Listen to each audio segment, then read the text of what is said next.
French, for example, I'm giving French is a very patriarchal, misogynist, sexist language. No problem. As is Spanish. We can talk about patriarch in a second, but what I was going to say was that French language, yeah, they actually have commissions in place to try and basically keep the language pure in a sense, yeah? They do indeed. Yeah. So in English language, what happens is, the language is malleable in the sense that we can actually introduce new words into the language. Look at the number of words in French compared to the number of words in English. So as far as I know, according to majority of dictionaries, now the word guys can include males and females. And if you're arguing from, let's say, a woman's perspective, or you want the words to be more inclusive or whatever, I would say that's a good thing. Why not own the word guys in a sense? No, because guy means something very specific. All right, well, let's make it more general then. I'm saying we should come up with new words. And no problem. You have the right to come up with new words. Yeah, but are the men going to use those words? Yeah, if you use them. Are you willing to stand here? Yeah, no problem. Well, I would say you all, or y'all, or ladies and gentlemen, or something that's more inclusive. But so let's get to the heart of it, right? Let's talk about patriarchy. Okay. Yeah, let's talk about patriarchy, okay? So for me, I think that there are layers of oppression, in my opinion. Yeah, I'm not denying. I've never denied that men oppress women. And that's the idea of patriarchy, where you have men oppressing women or exploiting them in any system, in any given system, okay? But what I find is a problematic element of the feminist argument. I'm not saying that you're a feminist, but I'm just saying that those are like I don't see you as speaking for all Muslims. What I was going to say, yeah, of course. But what I was going to say was what I find problematic about it is that what's not identified is that there are different layers of oppression. For instance, yeah? Yes, it's true that men oppress women. But it's also true that women oppress women. So for instance here in that's part of patriarchy. Yeah, and men oppress men. So for instance, yeah. No, but we're talking about a systemic problem. Yeah. Like racism. So no, like, black people aren't racist. There's a systemic problem.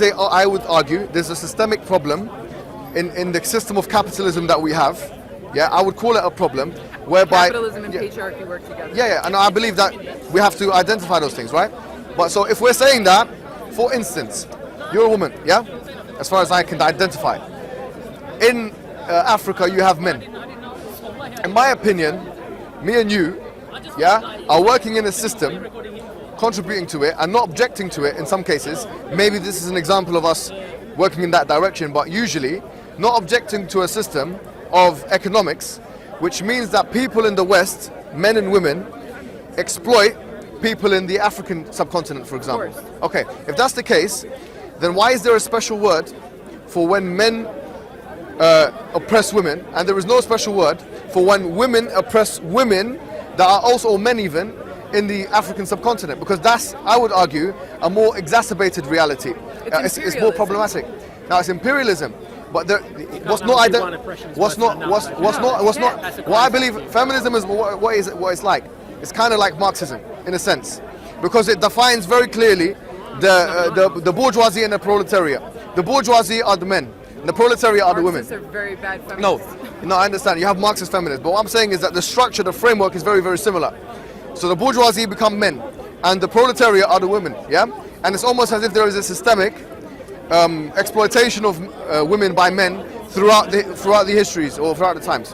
What I'm saying to you is that it's more complicated than that. Yeah, when we look at the household, when you look at the bulk of human civilization, 7 billion individuals on the planet Earth, and we look at historical civilizations and populations that existed within them, what you do have, whatever way you want to look at it, is hegemony. So you have at the top a system or a people or an empire or a country or countries or a hemisphere that is usually a beneficiary of some kind of economic system. In this case, it's capitalism. Yeah. So here, I don't understand why you're making a connection between capitalism and no. This is what I'm trying to say. Yeah. No, what I'm saying. No, what I'm trying to say is this. Probably the opposite. No. What I'm trying to say is, just as I agree that there are some men that oppress some women. Yeah. I'm saying to you it's not just an individual. No. But what I'm saying to you is that women oppress some men and also some women. So here, what you have to see is that basically oppression is rampant and everywhere. So here, what you're basically saying to me is that why don't we have this and that or patriarchy, whatever. I'm saying that, listen, humans oppress. Let me speak, so you don't really know what of course. I'm saying. No, but that's what you said before. I'm just So what I'm saying to you, what I'm saying to you is you're being oppressed, I think. No. Sorry. What I'm saying to you is that people are oppressing people. Yeah. Now there are some very women-specific. It's like men are raped too. I know. No, I'm not saying men are raped too. No, that's a straw man. That's not what I'm saying. I'm saying that's the argument that you're giving. It's like, No, okay, sure. So at me as an American, I'm U.S. American, Okay. right? Yeah. So that means that I'm oppressing women in Africa because I buy the products that they've made. You're acquiescent. You're acquiescent to an oppression that's going on. How do you know what I'm acquiescent? How do you know what I'm supporting and what I'm not supporting? Because in this course, you've highlighted one oppression without mentioning the other one. We can talk about all of them if Let's you like, do it. but mine specifically right now is the way that you as a man and how most men speak in conversations like this. Okay. Like how mostly we refer to women as girls instead of women, and we refer to men as guys or men. And so I think that then What's when the you problem step with into... What's the problem? What do you mean? What's the issue with that? So if we're discussing males and females, and you consider yourself a man and you consider me a girl, you don't find a problem with that? I don't consider you a girl. I consider you a woman. In colloquial terms, the way that most people are speaking, Everyone seems pretty young to me. Do they say women, or do they call a woman like me about my age a girl? Well, in your country, I don't know. Like in America. Here, I was just speaking with some men, and they were talking about, No, well, if I date a girl... I think in this country. Well, if I date right, a okay. girl, Maybe I like need a that. girl, yeah. like that, right. But so what's the we're issue? not girls. What's the problem with Do you think that there's a problem that if I step into this space right here and the men here see themselves as men and they see me as a girl, like a child, Maybe, yeah, that okay. maybe See, that's... infantilizing in that. Yeah, yeah. Don't you If think you it's feel okay, creating an unfair maybe you're right. playing So I reckon that maybe sometimes women can also say, "I've dated a boy." When do we say that? I don't know, man. I've heard that. Rarely. I'm I know, talking but about hold on a regular second. But I haven't done. I But haven't that's done. not right, is it? Because what we're doing is we are Yeah, attacking yeah. her now. No, I'm not trying to attack We her. are, because what we're doing is Yeah. we're saying there's this counter argument. She's actually telling you something which she believes to be true. Right. We need to embrace that and not bring Fine. up some Okay. other argument. No, you're right. You're right. I'll accept that. But I haven't done any sociological, longitudinal or otherwise But what she just said was correct, wasn't it? broad-scale study to see who is saying If I what. called you a boy, you wouldn't like it, would you? No. And nor would I. No. And nor would Preston, and no one No, would you like find that. it very Okay. Fine. offensive. Fine. So All right. she's Maybe there's some absolutely issues there. valid Maybe point. you're right. Of course. And it's the same way that... Not maybe, So like, definitely. I'm a woman. Yeah, all right. Even me as a woman, Yeah. that definition is based upon my relationship to my Yeah. husband. So I only either I'm the property of my father, I take his name, and he tells me when I'm released Yeah. to my husband. In Islam, and then I it's not. become You're not his allowed to property. have your husband's surname. Not allowed to. No, Why you're is not allowed that? to. Because Islam came to protect 5 fundamental rights. They're called ad-darurat al-khams. One of them, so it's like life, lineage, wealth, dignity of the person, etc. So and religion. One of them is lineage. So when a woman gets married to a husband, she has to maintain her name. She can't change her name to her husband's name. And would you agree that... Well, why is it that men are allowed to have multiple wives, but women aren't allowed to have multiple husbands? Okay, so in Islam, we believe there's some principles that you need to know. Even besides Right. Islam. Oh, generally. Let's speak generally. Because Okay. it's desirable. Why are Well, I men can only- allowed to Because fuck whoever they because want? it's desirable and men have power. That's Okay, the let answer me. you don't want to hear, but that's the truth. No, hold on. Let me tell you. Even if we argue in that sense, right? Well, we don't have to argue, it's a fact. No problem. No, but that's once again, just because it is, it doesn't mean it's wrong. No, I No, don't no, think no. it is right. What Right, I'm saying no, is yeah, it's a yeah. fact So that men let me do say- let me marry say, lots right. of women in, Let me- say, Utah, for example, right? Okay, so let me answer you, right? The truth is this. Wait, when you start something with the truth is this, it leads everyone to believe that that's the truth, and I don't. I don't think. I think you're more critical than that. I think you employ more of a He's used to- criticality than that. He's used to proselytizing. That's his Yeah, problem here. right. And So, he's okay. a tall, handsome man who's very charismatic, so he can start a sentence with, "The truth of the matter is," but actually it's not Doesn't the work truth, for me, it's your Mohammed. opinion. Doesn't Doesn't Your work for me. opinion is that My what? opinion is, I believe. I'm convinced. I like So that. actually, no, All in right. fairness, you have said, I think, I feel. Yeah, a few right, times. right. That's Yeah, it's yeah. cool. All right. So, Islamically, pretty neutral. Islamically, right? Islamically. The Prophet Muhammad sallallahu alaihi wasallam, he said, "Innama an-nisa'u shaqa'iqu rijal," that men are equal to women.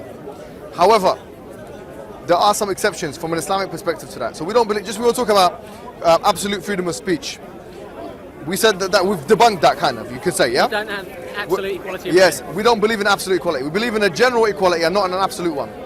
So we would say that in order to believe in an absolute equality between men and women, you would have to assume that the natural predispositions of either men or women, whether it be biological, psychological, or otherwise, should be disregarded in terms of, for example, application of laws. Simone de Beauvoir, and I always mention her because she's quite mainstream. When she talked about feminism, she had a second chapter called biology. Yeah. I'm a good feminist. Well, that's what you would say. I don't believe she was. Camilla Why? Paglia. Well, I'll tell you why. in her second chapter on biology, she very candidly and clearly, honestly, unequivocally, unambiguously, right, mentions the differences between men and women in terms of biology. She even says men are stronger than women, that women are more emotional than men. All those things that are maybe in the common vernacular quite and maybe politically the majority incorrect. of times, but that's not true. But even No, if no. that was true, I think the application of inequality doesn't fit that. No, what I was going to say is that this is the argument. This is the thrust of the second her argument. She's saying that despite the differences, we should have equality. Not equality, but equality and equity is very excellent, different. excellent, perfect. So if you agree with me that an absolute equality is not something which is either desirable or feasible, then we can move on. But if you're saying that actually, despite the physiological, psychological, biological differences, despite that, we should have absolute equality. Could you make clear the testimony arguments?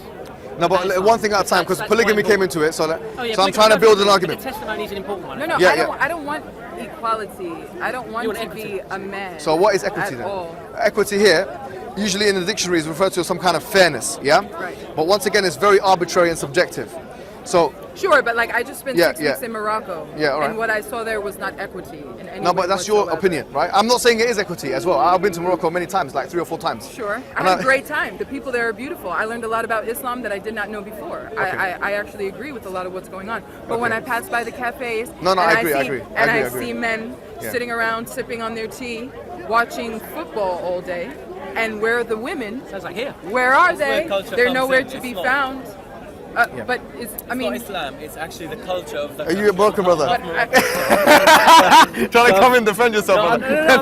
I've only been to They're 2 wrong for what they're doing. Muslim Yeah. countries. Yeah, no, for sure. They are wrong for what they're doing. That's And once we again. always complain about When we were talking about Richard, I told him, listen, don't make a false equivalency of saying, okay, what Islam preaches is exactly what is in the But we knew where he was coming from. His Yeah, heart was yeah. in the right place. In what he was saying. Yeah, for sure, for sure. So what I'm saying is this. Just defend him, So because he's we not know, Islamically, there's certain rights, responsibilities that men have that women don't have.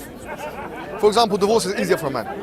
No matter how any apologist wants to spin it, divorce is easier for a man than it is for a woman. I'll tell you why. Divorce is easier for a man. A man can marry up to 4 women, and if he can't do justice, he can marry only one. But why? Like, what I'll would tell be you. the reason for that? These are some of the differences. In some cases, the inheritance are different. Not always. Sometimes there is equality. Sometimes there isn't. Inheritance is a big problem, I think. Well, not really, because people have a misunderstanding on inheritance, by the way, and I can talk to you about that. 35 cases, it gives to the woman more than a man. Yeah, in some cases. 30, yeah. I don't know about 30, but what we do know that, for example, with inheritance, the highest group of people that get inheritance is a group of women, rather than men. So if you have 3 girls, You're talking about who gets the inheritance, and then you're talking about how much inheritance. how much? 3 girls get more than 3 boys, basically. Yeah, but then How one, so? because in the Quran it says, Because I've seen the land divided it says in the up between Quran, the family. in chapter 4 of the Quran it says, وَإِن كُنَّ نِسَاءً فَوْقَ اثْنَتَيْنِ فَلَهُمَا ثُلُثَا مَا تَرَكَ. If there's more than 3 girls, or 2 or more girls, actually, Wait, girls or women? it's girls or women. Okay. So it includes both, because here فَإِن كُنَّ نِسَاء, the actual word in Arabic is females, women, yeah? Yeah. وَإِن كُنَّ نِسَاءً فَوْقَ اثْنَتَيْنِ فَلَهُمَا ثُلُثَا مَا تَرَكَ. If there's more than 2 or 3, then they get 2/3 of what is left behind. So the highest, in terms of inheritance, the highest group is 3 women. Because there are more girls or women than there are men? No. If there are 3 girls Yeah. and 1 Then boy, they get 2/3. 3 girls, Yeah. they get 2/3. Yes. Which, if there are men in the equation, if there are men like Wait, but five, see, the thing is, sorry, when three you women. Okay, Yeah, you sorry, get one I apologize. third, but if 3 it's women. a man, say Yes, girl, yes. you say boy. Apologize. If you say woman, you say No, man. daughter, granddaughter, Okay. etc. Yeah. Any of the females? Yeah, females. Yeah. 3 females get more than the men. If there are a husband, a mother and a daughter, and you die and you leave by your mother and your daughter, they get both 1/6 each. So it's equality there. In one case, there's a very clear disparity between where a boy gets more than a girl, and we can talk about that. Yeah. But the point is that that's been misconstrued as well. So there's 3 things here we've talked about. I mean, the reason behind, I think that So inheritance Christina's asking is for the the reason. reason. Yeah. So It's the reason why men Yeah. feel like they have property and that no one else can touch it. So like when we were nomads before, when we were hunter-gatherers, before we decided, oh, we're going to stay here and we're going to plant and whatever and cultivate, right? Then men decided, this is my land, this is my house, this is my donkey, and this is my wife, and don't you touch none of my shit, because when she has my children, I'm going to know that they're mine because you haven't touched her and she hasn't gone anywhere else. And now I know that I'm passing on all the things that are mine to my children. Okay. It's a completely capitalist, patriarchal way to think, and I don't think that it has to be that way. Yeah, if we weren't worried about property rights, no problem. we wouldn't be worried about owning women. One thing at a time, one thing at a time. By the way, Islam says nothing about owning women, yeah? Like in terms of your wife is not a person I'm speaking generally on this planet. I'm talking about I'm human beings. Fine. But I'm just going back, yeah? So apart from those kind of three main things. I'm speaking as a human being. Are you speaking as a human or a Muslim? I'm speaking as a Muslim, because you asked me a question about Islam. Then I'll come back to you about the human point, yeah? He mostly speaks. So in regards to Islam, these are the three main points I can think of now. Maybe there's a fourth one. Maybe leadership could be a fourth one, yeah? But even that is a controversial topic, so we're not going to go into it. These are the three main points that basically there is a difference between men and women, yeah? Now, apart from that, I can't really think of that many Do you points. agree that there are other genders besides men and women? No. Why is that? Biologically, I'm not talking about sex. I'm talking about gender. Well, I mean, I think Islam predates transgender. But this is the problem. No, it doesn't. There were people, for example, there was transgender people at the time of the Prophet. People don't know. Yeah, there were people that. How were those people treated? Well, the Prophet was very nice to them and kind to them. In fact, there was a discussion. We had this conversation about, not with you, but there's a discussion. There was a discussion with the scholars. They say, okay, should a person, because they were actually, a lot of them actually had been castrated, and so they identified a lot of them with females, femininity. So they were hermaphrodites then? No, they were castrated. Oh, they were men who were, okay. Yeah, so, but then I started to identify more with femininity, if you like, yeah? Socially constructed, whatever. Actually happens, right? Females. So a lot of scholars decided, like, there's a difference of opinion. Does a woman have to wear her headscarf in front of that person or not? There's actually discussion.